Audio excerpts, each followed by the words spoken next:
Hello sweet friends, welcome back to another video and a special hello if you are new. Today I'm going to be sharing with you some of my spring reading recommendations. Spring is my absolute favorite season, so obviously I love books that feel like spring and that embody coziness and nature and romance and found family. I did one of these last year. I think I recommended 5 books then, and there are some overlap because these are some of my favorite books of all time. But I do have a few more that I wanted to add or to share this year. So I've got my list and let's get to it. The first book that I have for you is Fredrica by Georgette. There is something about spring that just always puts me in the mood for Regency books or Regency romances. I think Georgette wrote these in the 80s maybe. I'm not entirely for sure. But they are more modern than Jane Austen, but they really truly feel like you're reading Jane Austen. Like, she has embodied the spirit of Jane. The spirit of Jane went into Georgette and helped her write her novels, or at least the one novel of hers that I've actually read, which is Fredrica. But they just feel so reminiscent of Jane's work. But I also feel like they are in her way of storytelling, though their writing styles are very similar and their voices are very similar. I think that their storytelling is a little different, but Fredrica tells the story of Fredrica. She is an orphan. She has a younger sister and then 2 younger brothers, I think, that she's kind of been put in charge of. Her goal is to go to London for the season, and she wants to kind of set her sister up for success. So she wants to help her sister make a really wealthy but also love match so she can go off and live happily ever after. And then Fredrica is kind of that self-sacrificing older sister, and her goal is to kind of rear her 2 younger brothers and, you know, just live a life as content as she can be and seeing happiness and fulfillment for her siblings. So she goes to London and they have pretty much no money and they need kind of an introduction to society and someone to kind of guide them and potentially finance them a little bit. So she has a very distant cousin who is a marquis, I think is how you say that word. I don't know that I've actually ever heard that word spoken out loud before. And he kind of reluctantly agrees at first, just to kind of stir up his life and add some excitement and entertainment for himself. And he's kind of thrown into this really chaotic but really lovely family. It's just a beautiful tale of love, and I hate to say found family because they are related, but it does have that kind, especially for the Marquis, to kind of find a family and to find a group of people. And again, just really beautiful. I read this book a couple years ago and I was literally like cackling out loud. I was laughing out loud. I'm pretty sure it was right after we got Clementine, our dog. And I remember we were laying in bed and me and Jeremy and Clemmy were asleep, and I was laughing so hard that I woke them up because it was just so great. So I really recommend Georgette in general for spring, but since my only form of reference is Fredrica, I kind of recommend you start there. Next, I have a more modern or contemporary romance, which is Practice Makes Perfect by Sarah Adams. This is the second book in Sarah's Rome, Kentucky series, and they are set in the small town of Rome, Kentucky, and they just follow the Walker siblings on their pursuit of life and love. So Practice Makes Perfect follows Annie, who is the youngest sibling, and she's also the youngest of 3 sisters. She is very shy, very quiet, and knows who she is, but she hasn't like boldly stepped into that role of herself. And she doesn't enjoy kind of the like necessary awkwardness and evils and fun that can come with dating. She just wants to kind of find her person and move on, but she realizes she has to get good at dating in order for that to happen. So she is on a date, and I can't remember because it's been a few years, but she basically overhears her date just saying like she's boring and it's no fun, or they stand her up and leave. I can't remember. So she kind of decides that she has to get it together. She's going to be alone for the rest of her life. So she kind of recruits Will, who is, I don't want to spoil anything, but he takes place in the first book as well. They're all interconnected standalones, so obviously it makes the most sense to read them in order, but I read this one first, even though the first one was already out. But anywho, so she kind of recruits Will, who is like, he has tattoos, he's kind of known for being more of like a playboy, that type of thing, and she wants him to kind of teach her the ropes on how to date.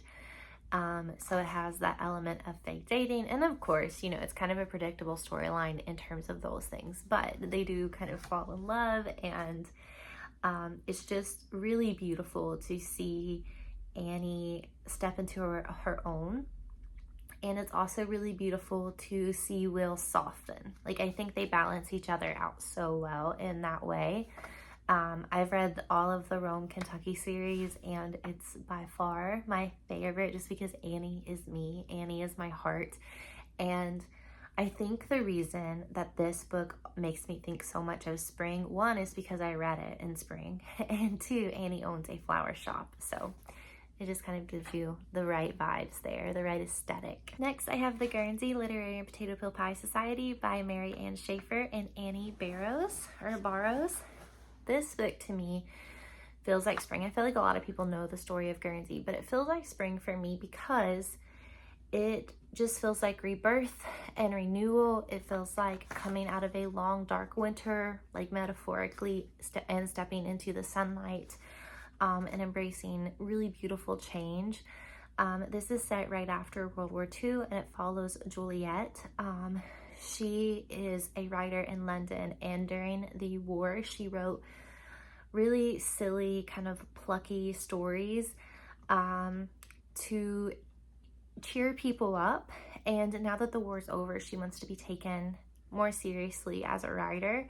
So she's on this book tour.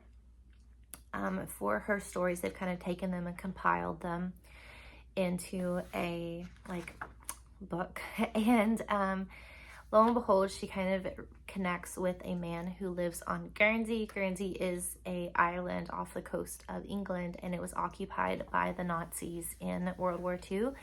And so he's kind of writing to her, and they begin a correspondence, and she goes to the island to meet him and to meet the members of his book club during the occupation, which was the Guernsey Literary and Potato Peel Pie Society. This is one of those books that if you are a book lover, you will love it. It's just a love letter to book lovers, and the whole book is told through the letters between the characters, which is just a really unique, and I think gives you a really intimate view on the novel as well. It's one of my favorite books of all time. Next, I have Heidi by Johanna Spryi. This is a children's classic, which I absolutely love. I remember reading it when I grew up. Kind of, not to go off on a tangent, but one thing that drives me insane with Heidi is she is always depicted as a little blonde girl, and in the book it clearly states that Heidi is brunette. She has like dark, like almost black curly hair. So that's just a little FYI. But this tells the story of a young girl. She's an orphan, and after the death of her parents, her only next of kin is her grandfather. Lives way up on a mountain in the Swiss Alps.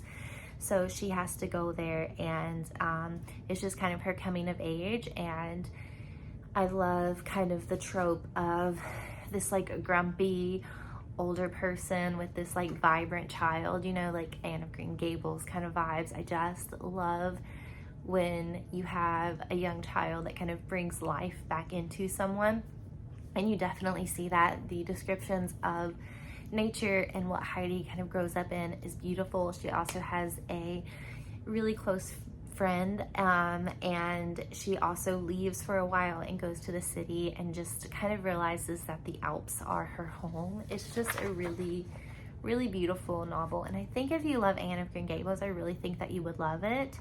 I just feel like I never see anyone talk about Heidi, and I feel like she is just so underloved, and I think she deserves so much more love than she gets. Next book that I have is A Love Song for Ricki Wilde by Tia Williams. This tells the story of Ricki, and she is from a very affluent family in Atlanta. She has two older sisters, and kind of the family business is slowly being passed down to that younger generation, when Ricki kind of decides that that's not her path. She wants to do something creative. She wants to do something very different, something a lot more personable. And she just realizes that she doesn't have it in her to follow the steps of her parents and follow the steps of her siblings. So she decides to move to a brownstone in Harlem, New York, and open a flower shop. And her flower creations are very artsy. Like, they're not just, you know, little bouquets. It's not like Annie's from Practice Makes Perfect flower shop, if that makes sense. While she's there, she kind of encounters a man, and she instantly feels a connection with him. And there is a lot of mystery and history kind of going on in there, but ultimately it is a love story. I feel like if you like The Invisible Life of Addie LaRue, it kind of has elements of that in it. A lot of mystery, a little bit of like magical realism, I would say. And it also talks about the Harlem Renaissance some, and kind of how gentrification has come into that area, as well as some like Southern African American roots with like voodooism and things like that. It was just a really fascinating and in a lot of ways really educational read. It was just really good, and again, it just kind of gives me those spring vibes with that feeling of a new beginning and kind of dealing with like the flower and nature side of it as well. Next book that I have is Picking Daisies on Sundays by Liana Cincotti, I think is how you pronounce her name. This tells the story of Daisy and Levi. They were best friends all throughout high school, and then kind of like the week of their graduation, Daisy had been in love with Levi basically their entire friendship, so they're getting ready to graduate high school, so she decides to tell him that she loves him or that she has feelings for him, and feelings are not reciprocated at all. So now it is years down the road, they're both about to graduate college, and they run into each other. Levi's older sister is getting married, and he needs a date for the wedding for multiple reasons. One, because it's for the wedding, and two, just because he needs to kind of impress someone and make someone's like kind of appear that he's like grounded and has roots, for someone who's going to be there who might potentially offer him a job. So they decide to fake date kind of in the month or so leading up to the wedding. This book is just really, really pure-hearted and just really, really sweet. I really liked Daisy and Levi's relationship, and I think that even though it takes place many years later from when their initial relationship began, you do get a good look at what their relationship was like before. I think Daisy is a really sweet, really wholesome character, a lot like Annie from Practice Makes Perfect, and it takes place in the springtime in New York City right before they graduate college. And also Daisy's aunt owns a flower shop, so it kind of ties in there as well. The next book that I have is one that I know for sure that I talked about in my recommendations video last year, but I love this book. It's one of my favorite books, and it has one of my favorite heroines in classic literature, and it is Far from the Madding Crowd by Thomas Hardy. It tells the story of Bathsheba. She is a young woman who has inherited a farm, and she decides that she is going to go and run it on her own. So the assumption was that she would kind of inherit the farm but let like men do the work, but she decides that she's going to do it for herself. So she moves to this rural community, and while she's there she encounters Gabriel, who is a shepherd, who's kind of there to help her out. She also has a soldier and I can't remember who the third suitor is. So it is Gabriel the shepherd, the soldier, and then I think he's like a wealthy landowner, like a wealthy kind of fellow farmer. I'm not for sure. I made notes, but I can't read my handwriting. And it doesn't say on the back of my copy. But anyway, so while she's there, she kind of begins relationships and kind of loose romances with all of these men, and it really kind of stirs a lot and kind of throws this small community into a lot of chaos. I just remember devouring this book. It was so good.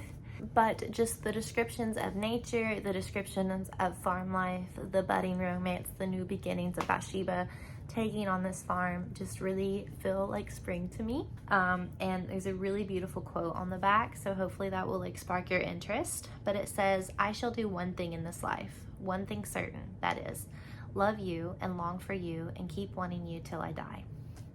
Like, this book is so good. It's a beautiful, beautiful love story, and I highly recommend it. The next book that I have is I Capture the Castle by Dodie Smith. This is set, I think it's all journal entries, but I'm not entirely for sure. It follows 17-year-old Cassandra. So it is a coming-of-age story. She and her very eccentric family live in this abandoned castle in the English countryside, and these two American brothers kind of move in down the road, and it just throws her entire family into absolute chaos. It just gives you those like cottage core, very nature driven vibes. The family is very eccentric, like I said, and unique. The characters have stuck with me my entire life. I do remember it being really funny and humorous, and there's also a really like sweet kind of love story going on. There's also, I would say, like maybe a little bit of a love triangle as well, but it's kind of Cassandra who has really been sheltered from life by her family and really kind of hidden underneath the wing of her older sister. And due to, and due to some of the choices that her older sister has made, it kind of forces Cassandra to like step into her own and decide and map out her future for herself. The last book that I have for you is another Regency romance, shocker, and it is The Earl Next Door by Ashtyn Newbold. This is a contemporary romance, and it follows the story of Henrietta. She has an older sister who Henrietta manages to get herself in really awkward and uncomfortable and sometimes kind of scandalous situations, and her sister has kind of always had to bail her out. And years ago, her sister had to marry just kind of a horrid man to save her and her sister's reputation because of something that Henrietta did. He was old, he has died, and now Henrietta's goal is to reunite her sister with her childhood love in hopes that her sister can finally marry for love.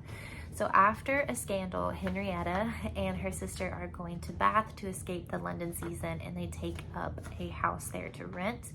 The goal is that her sister's childhood love will rent next door, except someone goes and offers the landlord, I guess you could say, more money and is now renting next door instead of her sister's childhood love.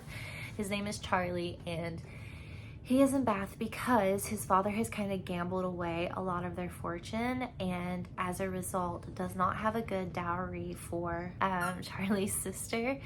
And as a result, he's kind of marrying her to this really vile older man to help settle his debts. And Charlie wants to stop that because he wants his sister to be able to make a love match. So Charlie is kind of going in, self-sacrificing. His goal is to meet a wealthy heiress, and he kind of has one that he's pursuing in Bath, so he can marry for money and then free up his sister to make a love match. Obviously, Henrietta is not very happy when Charlie is moving in next door, and they kind of start off on the wrong foot, but they decide to kind of come together to help Charlie make the match and get out of Bath, so then Henrietta's sister's childhood love can rent the house next door. This is my first Ashtyn Newbold book, and every Ashtyn Newbold book that I've read has been amazing. They're very fitting with the Regency times. They don't have that same kind of language and as like completely immersive writing style as like Jane Austen or Georgette does, but they stand apart in their own way. They are incredibly funny. I remember laughing out loud multiple times at some of the scrapes that Henrietta got in, and the way that, you know, because they're Regency romances, they're all slow burns, and the way that that love just slowly comes, and the way that you're starting to realize that they have feelings for one another and they're afraid to act on them, it is just a really, really beautiful thing, and I love it, and I eat it up every single time. Alright friends, that sums up some of the books that I recommend for you to read this spring. I've already got other books that I've read or I'm planning to read that I feel like will make great spring books. I do have my spring TBR up if you are interested in it, but please let me know if you have any recommendations for me or what you thought of any of these books. And I guess I will see you guys very soon in another video. Bye.